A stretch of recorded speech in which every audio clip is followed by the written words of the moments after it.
વિદ્યાર્થી મિત્રો, તમે મારી આ ચેનલને હજુ સુધી સબસ્ક્રાઇબ ન કરી હોય તો સબસ્ક્રાઇબ કરી બેલ આઇકન પર ક્લિક કરજો, જેથી મારા વિડીયોનું નોટિફિકેશન તમને મળતું રહે। જો તમને મારો આ વિડીયો પસંદ આવે તો લાઈક કરી અને વધુને વધુ વિદ્યાર્થીને શેર કરજો।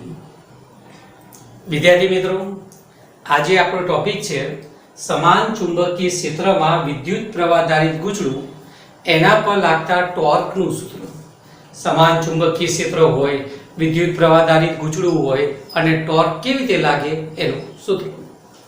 શરૂઆતમાં ગૂંચળું આ રીતે ચુંબકીય ક્ષેત્રને સમાંતર છે, આમ ગોઠવેલું છે, અને પછી આજમાં બીજો ભાગ આવશે કે ક્ષેત્ર સાથે ખૂણો બનાવતી દિશામાં ગોઠવેલું છે, અને બંને ઘટનામાં ટોર્કનું સૂત્ર આપણે મેળવવાનું છે।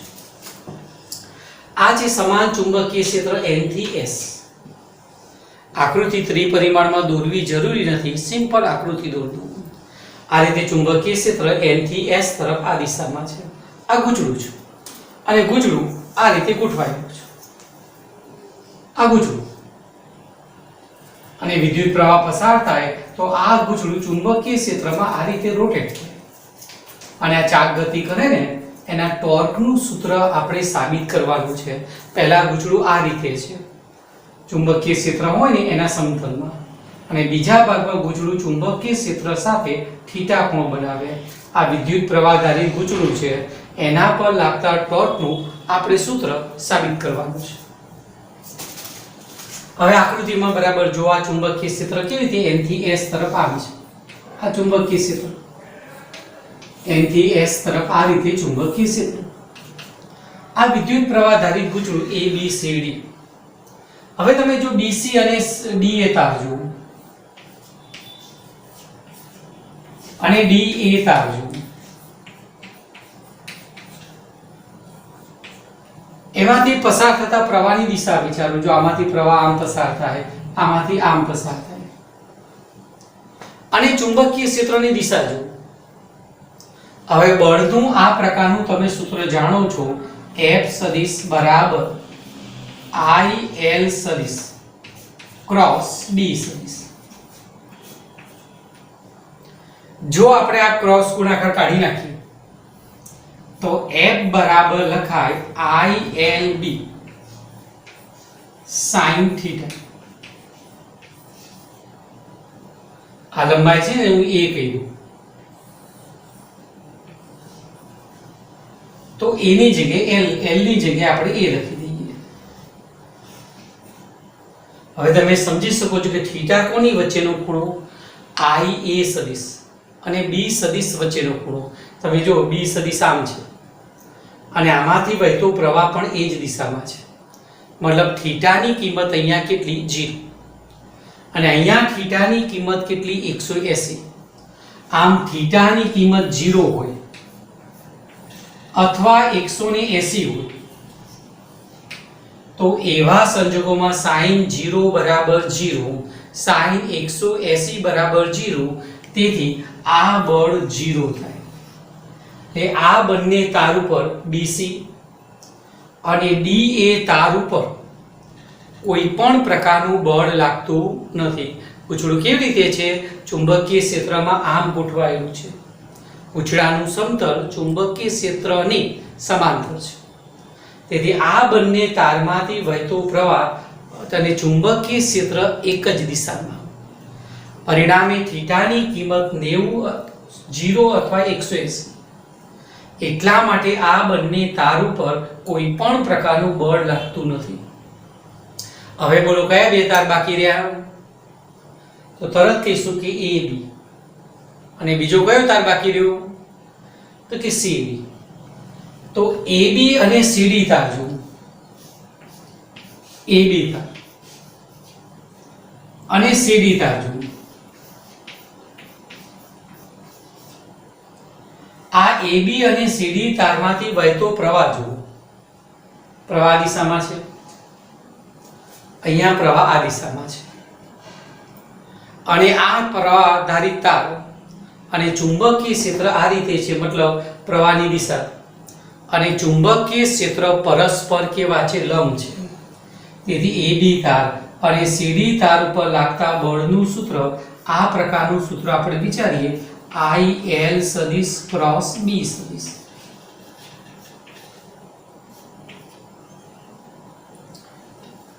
આ પહોળાઈ સ્મોલ b કહી દઉં છું.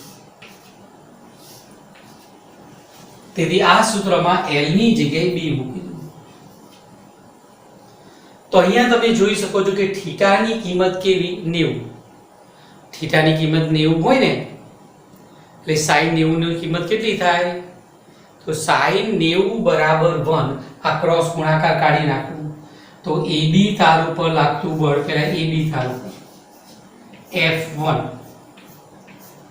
IB capital B sin 90. sin 90 ની કિંમત 1, તેથી IB કેપિટલ B આ થાય AB તાર ઉપર લાગતું બળ. એ જ રીતે CD તાર ઉપર લાગતું બળ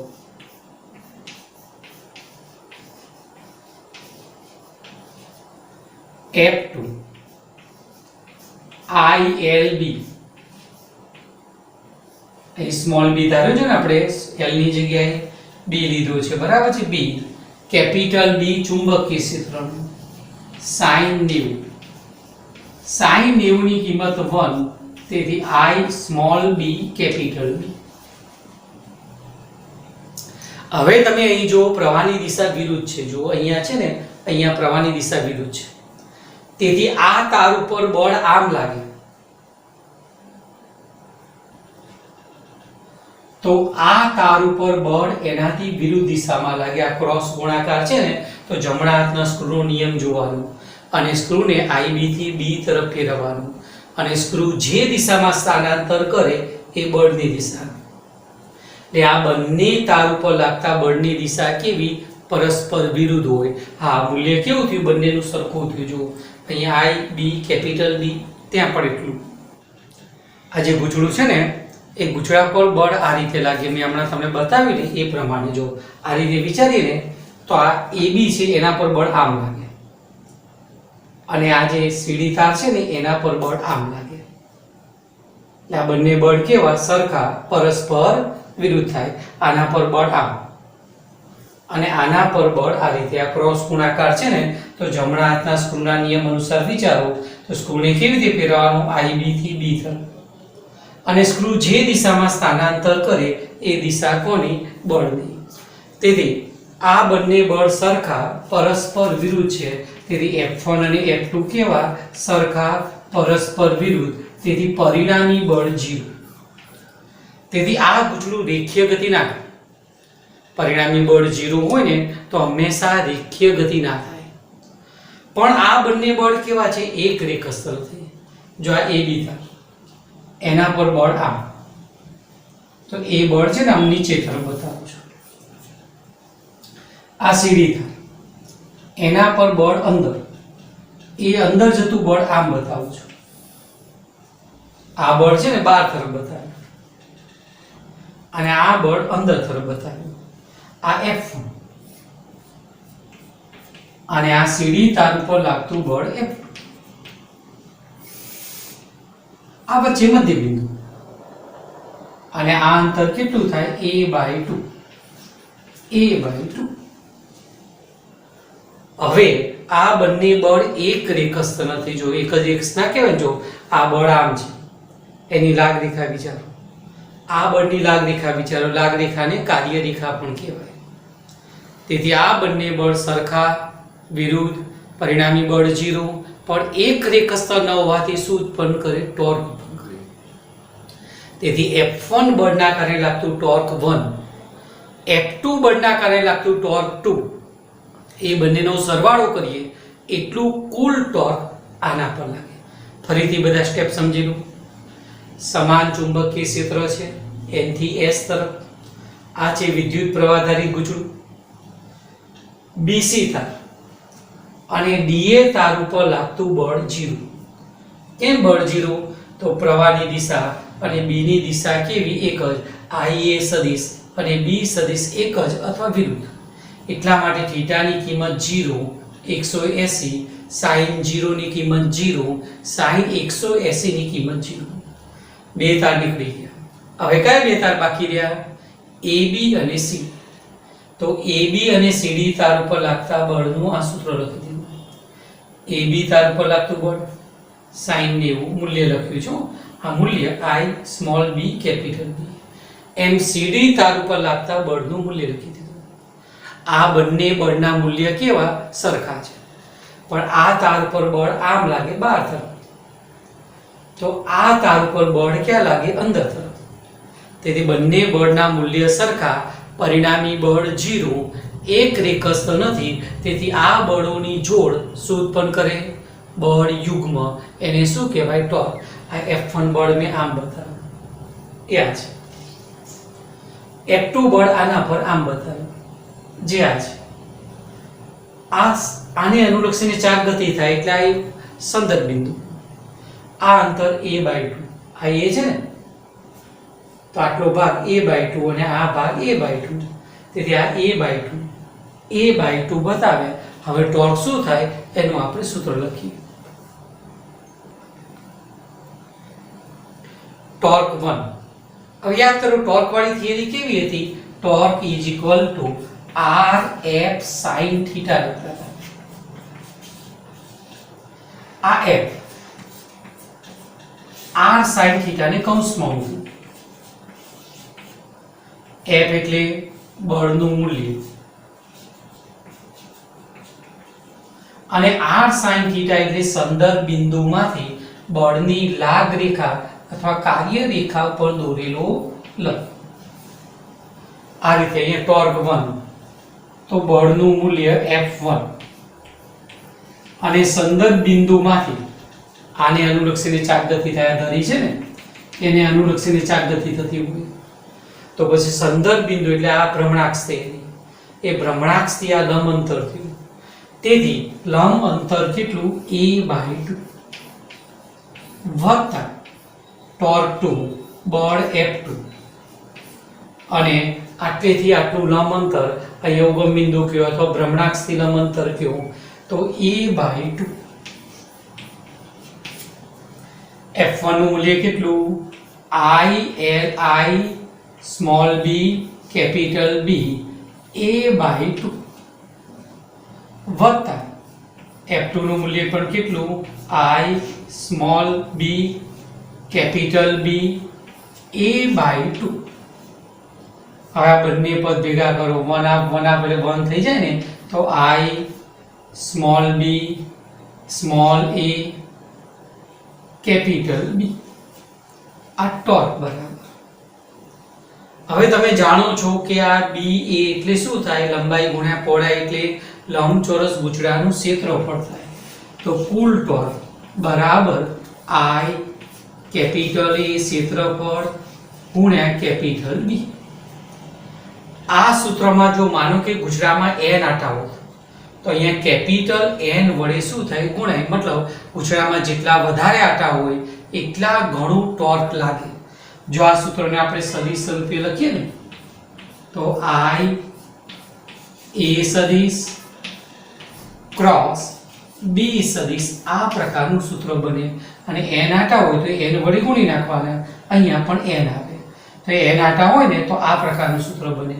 ટોર્ક ટાઉ સદિશ બરાબર n I A સદિશ ક્રોસ B સદિશ તરીકે ઓળખાય. અને આ જે પદ છે ને એને એની જગ્યાએ સ્મોલ m સદિશ લખી શકાય. સ્મોલ m છે ને આમ લાગે. સ્મોલ m ને ચુંબકીય ડાયપોલ મોમેન્ટ કહેવાય. જેમ પેલામાં વિદ્યુત ડાયપોલ મોમેન્ટ આવતી હતી ને એમ ચુંબકીય ડાયપોલ મોમેન્ટ કહેવાય. તેથી ટોર્ક સદિશ બરાબર લખાય સ્મોલ m સદિશ ક્રોસ B સદિશ. સ્મોલ m કોની જગ્યાએ લખ્યું આપણે? N I A સદિશ કાઢી નાખ્યું તો આ પ્રકારનું પદ આને ચુંબકીય ડાયપોલ મોમેન્ટ કહેવાય. એકમ વિચારો તો એમ્પિયર મીટર સ્ક્વેર આ ચુંબકીય ડાયપોલ મોમેન્ટ n. તેથી ટોર્ક ટાઉ સદિશ બરાબર સૂત્ર શું થયું? m સદિશ ક્રોસ B સદિશ આ પ્રકારનું સૂત્ર બન્યું. આ જે ગૂંચળું છે ને આ રીતે લાગે ને બળ, એક બળ આમ લાગતું હતું ને એક બળ આમ લાગતું હતું, તેથી ગુચડું આ રીતે રોટેટ થયા રાખે ચુંબકીય ક્ષેત્રની અંદર. આ ઇલેક્ટ્રિક મોટર હોય ને, ડીસી કે એસી મોટર, આ રીતે વર્કિંગ કરે. ટોર્ક લાગે એટલે સતત આ ગુચડું શું થાય, આમાં રોટેશન થયા રાખે અને ટોર્ક આ સૂત્ર અનુસાર લાગે. આગળની થિયરીમાં છે ને આ રીતે સમાન ચુંબકીય ક્ષેત્ર, એની અંદર ટોર્કનું સૂત્ર હતું. એમાં જે ગુચડું હતું ને એ ગુચડું આ રીતે હતું, એક્ઝેક્ટ આ રીતે સમસ્થિતિ હતું. આમ ચુંબકીય ક્ષેત્ર હોય ને એમાં ગુચડું આ રીતે સમાંતર હતું. આ થિયરીમાં ગુચડું ચુંબકીય ક્ષેત્ર સાથે થીટા ખૂણો બનાવે છે, આ રીતે છે. અને હવે ટોર્ક કેટલું લાગે સાબિત કરવાનું. આગળની થિયરીમાં ગુચડું આ રીતે, એનું સમતલ ચુંબકીય ક્ષેત્ર સાથે આ રીતે સમસ્થિતિ છે. અને આ થિયરીમાં ગુચડું આમ છે, ક્ષેત્ર સાથે કેટલાનો ખૂણો બનાવે, થીટા ખૂણો બનાવે છે. જો આ થીટા બનાવે, એમ સદિશ આમ થયું, અને ચુંબકીય ક્ષેત્ર સાથે થીટા કોણ બનાવે એ રીતે ગોઠવાયેલું છે. અને ટોર્ક કેટલું લાગે એ આપણે મેળવીશું. તો પહેલા બીસી અને ડીએ તાર જુઓ.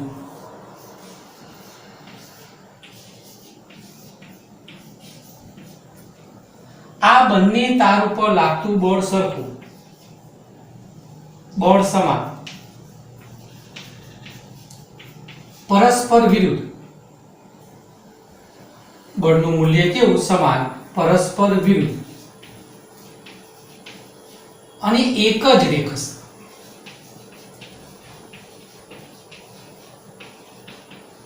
બંનેની લાગ રેખા કેવી હોય, એક જ હોય. એટલા માટે આવા બળોની જોડ ટોર્ક ઉત્પન્ન કરે. Torque is equal to R F sine theta. જો થીટાની કિંમત 0 અથવા પાઈ થતી હોય તો એ બળ ટોર્ક ઉત્પન્ન કરી શકશે નહીં. તેથી આ બંને જે તાર છે ને એ બંને તાર ઉપર લાગતા બળ સમાન મૂલ્યના, વિરુદ્ધ, એક જ રેખસ્થ. તેથી આ બંને તારમાં ઉદ્ભવતું ટોર્ક એ 0 થાય. આ બંને તાર પર જે બળ લાગે એ બળના કારણે મળતું ટોર્ક 0 થશે. હવે કયા બે તાર બાકી રહ્યા, AB અને CD તાર. તો AB તાર, એના પર લાગતું ચુંબકીય બળ F સદિશ બરાબર I B cross capital B સદિશ. આ બળ કેવી રીતે લાગે, આમ લાગશે, આ રીતે, આ દિશામાં. જેમ આગળની થિયરીમાં હતું ને એ જ રીતે બળ લાગશે. ક્રોસ ગુણાકાર કાઢી નાખું અને મૂલ્ય લખું તો F1 બરાબર IB કેપિટલ B sin 90. તેથી કેટલું થશે મૂલ્ય, I small b capital B F1. આ જ રીતે CD તાર ઉપર લાગતું બળ, CD તાર ઉપર લાગતું બળ એ પણ કેટલું થશે, આટલું જ, F2. ક્રોસ ગુણાકાર કાઢી નાખો તો I small b capital B. આ બંને બળ કેવા, સરખા, પરસ્પર વિરુદ્ધ, પણ એક રેખસ્થ ન થાય. આ ગુચડું હોય ને તો એક બળ આમ લાગે, આમ ક્ષેત્ર સાથે ખૂણો બનાવે છે, એક બળ આમ લાગે, એક બળ આમ લાગે, એટલે એક બળ આમ છે અને એક બળ આમ છે. સરખા, વિરુદ્ધ, પણ એક રેખસ્થ ન હોવાથી શું ઉત્પન્ન કરશે, ટોર્ક. જો આ જ વાત સમજવા માટે છે ને આ રીતે વિચાર્યું કે જો આના પર લાગતું બળ એ આમ બતાવ્યું છે, CD તાર ઉપર લાગતું બળ આમ બતાવ્યું છે, ગુચડું એક્ઝેક્ટ કેવી રીતે છે તો આમ બતાવ્યું છે.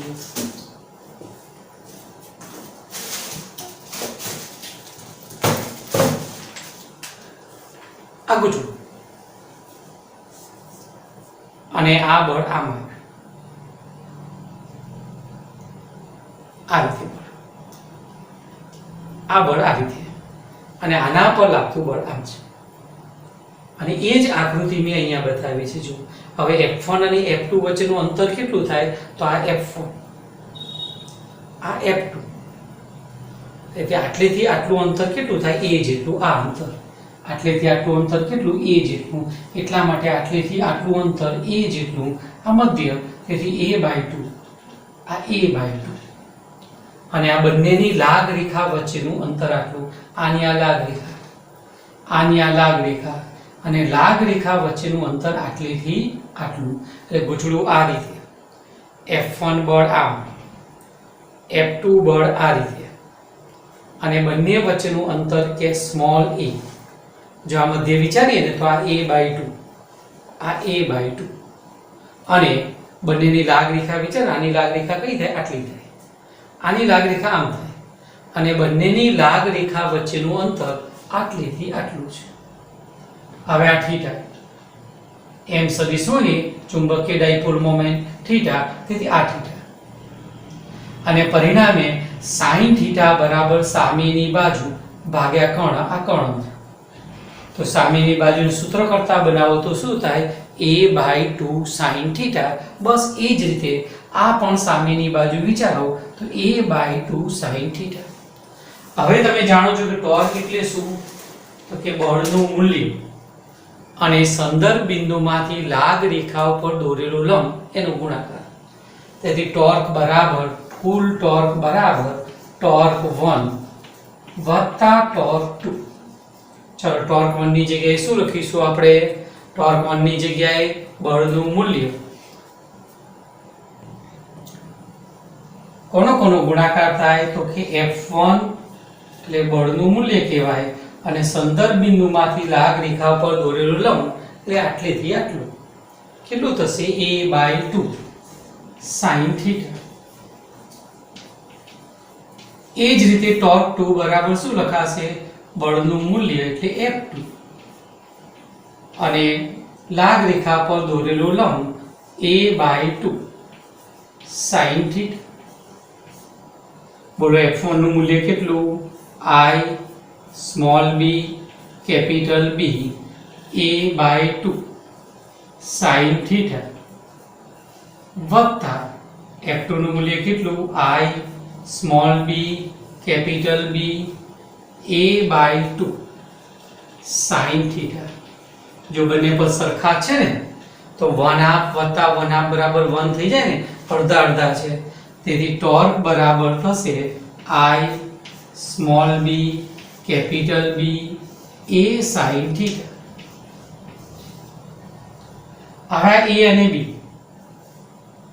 બોલો a અને b એટલે લંબાઈ ગુણ્યા પહોળાઈ, એટલે ગૂંચળાનું શું થાય? ક્ષેત્રફળ થાય. તેથી ટોર્ક બરાબર લખાશે I capital A B sin theta. આ પ્રકારનું. જો ગૂંચળું n આટા વાળું બનેલું હોય તો અહીંયા n વડે આપણે ગુણી નાખીએ તો ટોર્ક બરાબર I, હું થોડો ક્રમ ગોઠવી દઉં તો B I n, ખાલી n વડે ગુણ્યા છે sin થીટા. ક્યારે ટોર્કનું સૂત્ર તૈયાર કરો તો કેવી રીતે તૈયાર કરવાનું? ટોર્ક બરાબર B ના sin થીટા. કેવી રીતે યાદ રાખવાનું? B ના, જો B I N A, B ના sin થીટા, અને ટોર્ક મેક્સિમમ હોય તો sin થીટા વાળું પદ 1. તો ટોર્ક મેક્સિમમ નું સૂત્ર શું થાય? તો કે B ના, B I N A. B એટલે ચુંબકીય ક્ષેત્ર, I પ્રવાહ, N આટાની સંખ્યા, A ગૂંચળાનું ક્ષેત્રફળ, અને મેક્સિમમ હોય તો sin વાળું પદ 1. અને આ રીતે ટોર્કનું સૂત્ર યાદ રાખવાનું. આ જે NAI છે,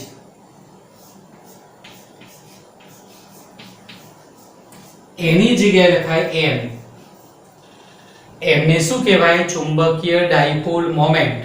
પેલામાં p આવતો હતો, એમ અહીંયા ચુંબકીય ડાયપોલ મોમેન્ટ m આવે.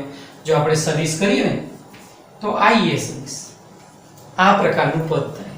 ચલો આ વાત અહીંયા મૂકી દઉં તો ટોર્ક બરાબર NAI બરાબર એ શું લખાશે? m b sin theta.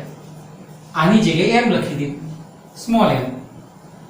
બોલો હવે આ ટોર્કને સદિશ સ્વરૂપે લખવું હોય તો ટોર્ક સદિશ બરાબર લખાશે m સદિશ ક્રોસ b સદિશ. થીટાની દિશા, ખૂણો કોની વચ્ચેનો? m સદિશ અને b સદિશ વચ્ચેનો ખૂણો કેટલો? થીટા. તેથી આ નીચેની આકૃતિમાં થીટા છે ને એ આ બંને વચ્ચેનો ખૂણો ગણાય. અને ટોર્કની દિશા કઈ? જમણા હાથના સ્ક્રૂના નિયમ અનુસાર સ્ક્રૂને m થી b તરફ ફેરવો અને સ્ક્રૂ જે દિશામાં સ્થાનાંતર કરે એ ટોર્કની દિશા તરીકે ઓળખાય. આમ ટોર્ક ટાઉ સદિશ બરાબર m સદિશ ક્રોસ b સદિશ. આવું સૂત્ર વિદ્યુતશાસ્ત્રમાં આ પ્રકારનું આવતું હતું. ટોર્ક સદિશ બરાબર p સદિશ ક્રોસ e સદિશ. p ને શું કહેતા હતા? વિદ્યુત ડાયપોલ મોમેન્ટ. તો આ ચુંબકીય ડાયપોલ મોમેન્ટ, આ વિદ્યુત ક્ષેત્રની તીવ્રતા. તો b ને શું કહેવાય? ચુંબકીય ક્ષેત્રની તીવ્રતા.